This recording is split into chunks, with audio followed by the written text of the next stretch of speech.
Shalom jemaat gereja keluarga tabernakel yang kasih Tuhan Yesus. Puji Tuhan kalau kita masih bisa berjumpa kembali di dalam acara persekutuan doa setiap hari Selasa ini ya saudara.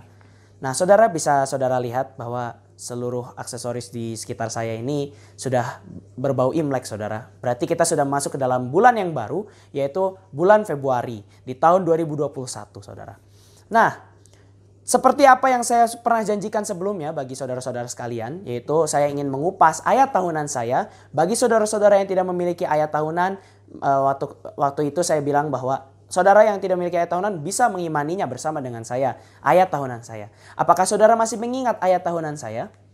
Ayat tahunan yang saya dapatkan di tahun 2021 ini, untuk menjalani tahun 2021 ini adalah 1 Tesalonika 5 ayat 16 sampai dengan ayat yang ke-18.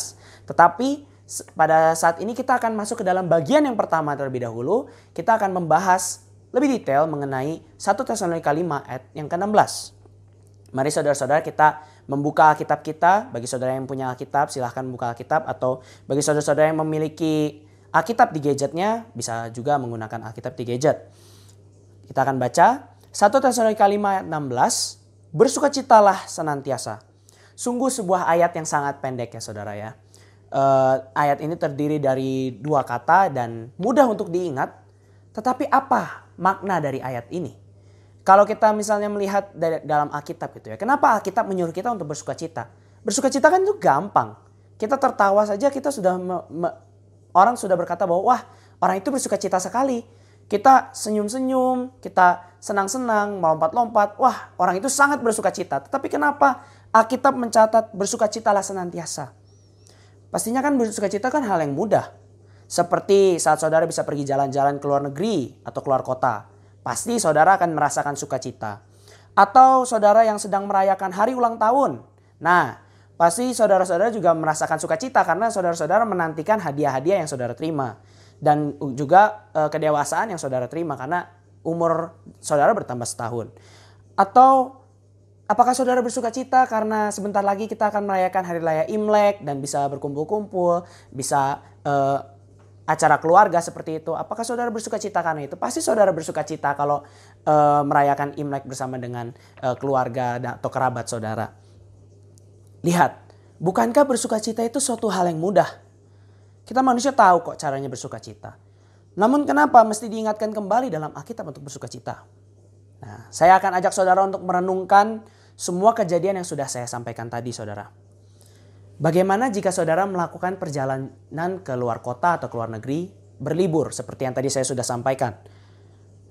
Terus kemudian kendaraan atau alat transportasi yang saudara pakai untuk pergi berlibur itu tiba-tiba mengalami kecelakaan saudara. Dan saat itu mengalami kecelakaan saudara selamat. Saudara dirawat inap di rumah sakit. Tetapi saudara mengalami cacat seumur hidup.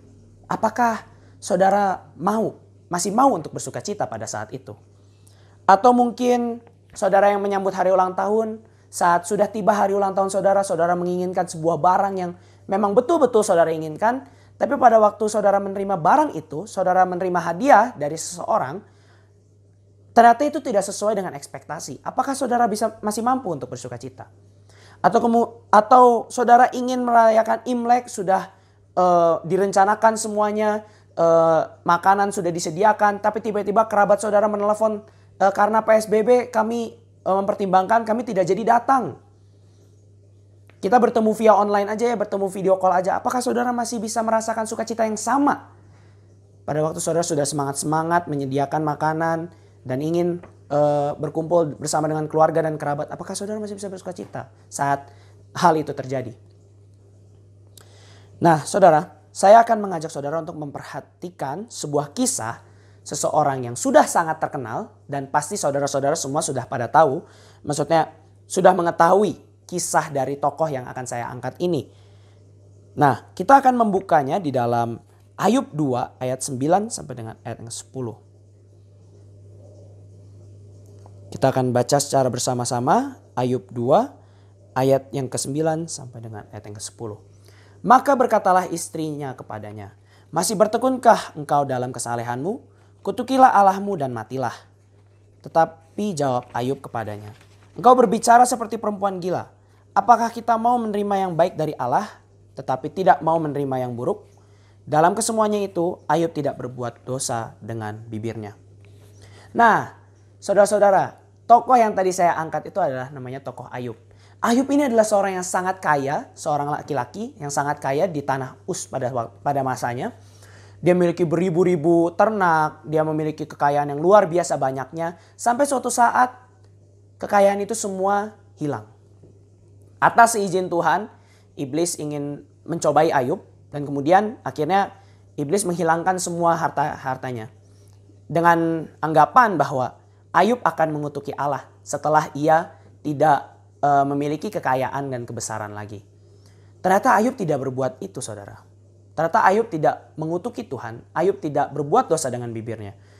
Karena dia berkata bahwa dengan telanjang aku datang, aku lahir dari kandungan ibuku, dan dengan telanjang juga aku akan kembali ke dalamnya.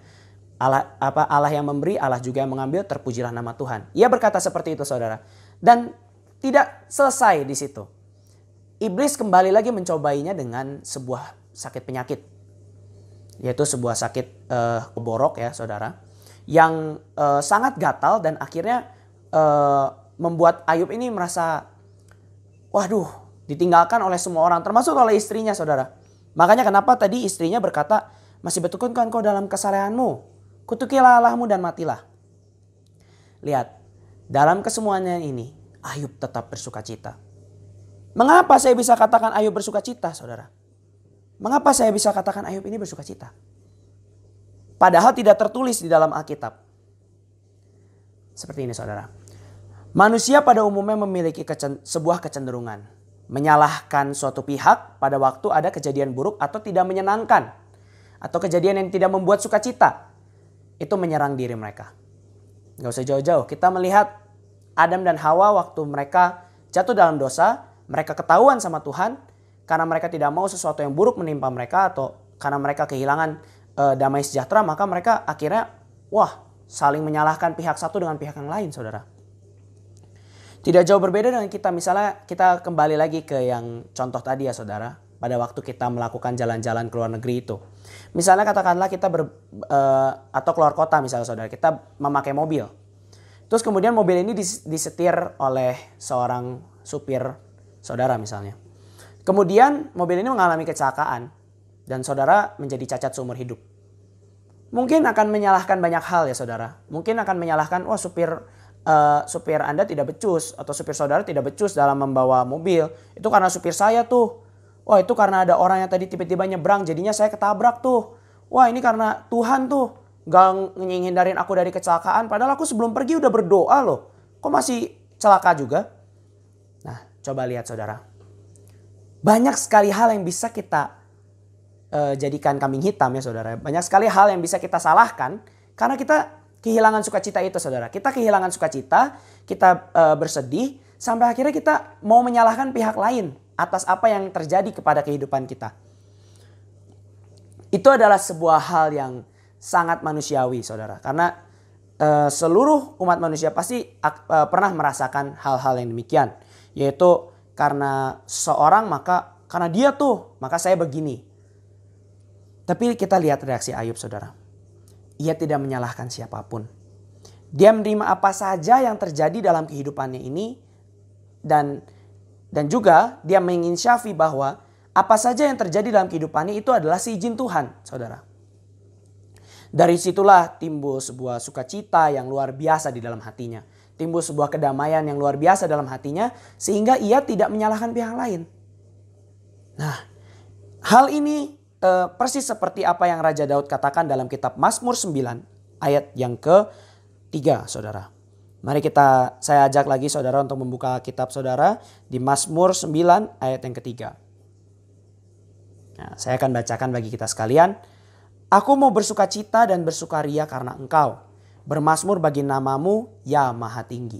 Nah, saudara, kita bisa lihat bagaimana ini adalah perkataan Raja Daud. Raja Daud, kenapa Raja Daud bersukacita? Kenapa Ayub bersukacita? Kita tahu bahwa mereka bersukacita itu karena engkau. Karena dia. Di sini engkaunya ditulis dengan huruf besar, saudara. Karena Tuhan Allah kita. Jadi kita bersuka cita karena kita memiliki Tuhan Allah dan kita yakin dan percaya bahwa Tuhan Allah selalu menyertai kita, saudara. Nah, karena sikap bersuka cita dan bersukaria karena Engkau ini adalah sebuah sikap yang sangat luar biasa dan patut kita contoh sebagai anak-anak Tuhan, sebagai orang-orang yang percaya. Tetapi sikap ini terkadang tidak bisa dimengerti oleh kebanyakan orang, saudara. Kita lihat tadi istri Ayub misalnya. Pada waktu Ayub sudah tidak punya apa-apa, ia berkata kepada Ayub untuk mengutuki Allahnya. Tidak bisa dipahami kenapa kita harus bersuka cita dalam keadaan susah.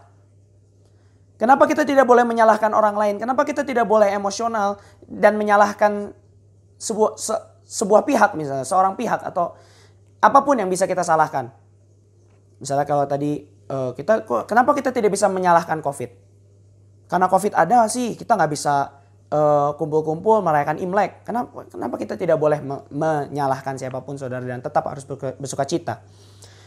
Nah, saya pernah mendengar sebuah cerita yang menurut saya sangat memberkati dan juga sebuah kisah yang waktu itu saya sempat merenungkan kisah ini, saudara, karena kisah ini benar-benar menggelitik hati saya.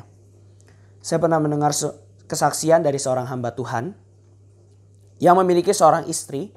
Dan istrinya itu sedang mengandung anak mereka yang pertama, saudara. Kemudian hamba Tuhan ini mendapatkan tugas panggilan keluar negeri, saudara. Tugas pelayanan keluar negeri. Antara keluar negeri atau keluar kota. Mungkin keluar kota, saudara. Saya mengingat bahwa suaminya ini pergi karena ada tugas pelayanan. Dan istrinya itu ditinggal sendirian di rumah. Pada suatu hari saat istrinya mungkin sedang masak, sedang mengurus rumahnya, tiba-tiba masuklah seorang pencuri dan mengobrak-abrik rumah dari si hamba Tuhan ini. Dan juga ia menemukan istri dari hamba Tuhan ini, kemudian istri dari hamba Tuhan ini diperkosa, saudara. Istri dari hamba Tuhan ini sedang hamil tapi diperkosa oleh si pencuri ini. Dan akhirnya istri hamba Tuhan ini karena pencuri ini takut, maka istri hamba Tuhan ini ditusuk dengan pisau oleh pencuri itu dan pencuri itu lari meninggalkan rumah. Pada suatu saat keesokan harinya suaminya pulang dan kemudian pada waktu suaminya membuka pintu rumahnya, tampaklah rumahnya sudah berantakan, saudara. Sudah berantakan dan juga istrinya tergeletak di depan pintu bersimbah darah, saudara. Nah, beberapa waktu mungkin 2 atau 3 hari gitu ya, saudara. Pencuri itu tertangkap oleh polisi. Dan kemudian pencuri itu dipaksa untuk menghadiri acara ibadah penghiburan dari istri si hamba Tuhan ini. Dan pada waktu bertemu dengan si hamba Tuhan ini, hamba Tuhan ini melihat pencuri itu dan kemudian berkata kepada dia, "Aku mengasihimu dan memaafkanmu karena Tuhan yang memampukan aku." Dan di situ pencuri itu menangis dan akhirnya mereka berpelukan, saudara. Sungguh sebuah kisah yang sangat aneh ya, saudara. Kalau saya menjadi seorang hamba Tuhan itu, pastinya kalau saya sangat mencintai istri saya sedang hamil, tiba-tiba nih si pembuat onar ini nih datang ke rumah seenaknya, ngerusak semuanya gitu. Harusnya saya bisa menjadi seorang ayah yang bahagia karena saya akan punya anak. Istri saya juga cantik misalnya. Tapi kenapa nih si orang ini merusak hari saya? Wah, kalau saya bertemu dengan pencuri itu saya pukulin, saudara. Serius. Pada waktu pertama kali saya mendengarkan cerita ini tuh aneh. Sungguh aneh, tapi ini nyata, saudara. Ini terjadi. Ini kisah nyata, saudara. Dan saya tidak bisa membayangkan apa perasaan si hamba Tuhan ini gitu. Kok bisa-bisanya dia gak marah dan dia tidak meluapkan emosinya? Kenapa? Kenapa hamba Tuhan ini tidak meluapkan emosinya, saudara? Karena itu tadi. Mazmur 9 ayat yang ketiga, saudara. Aku mau bersuka cita dan bersukaria karena Engkau.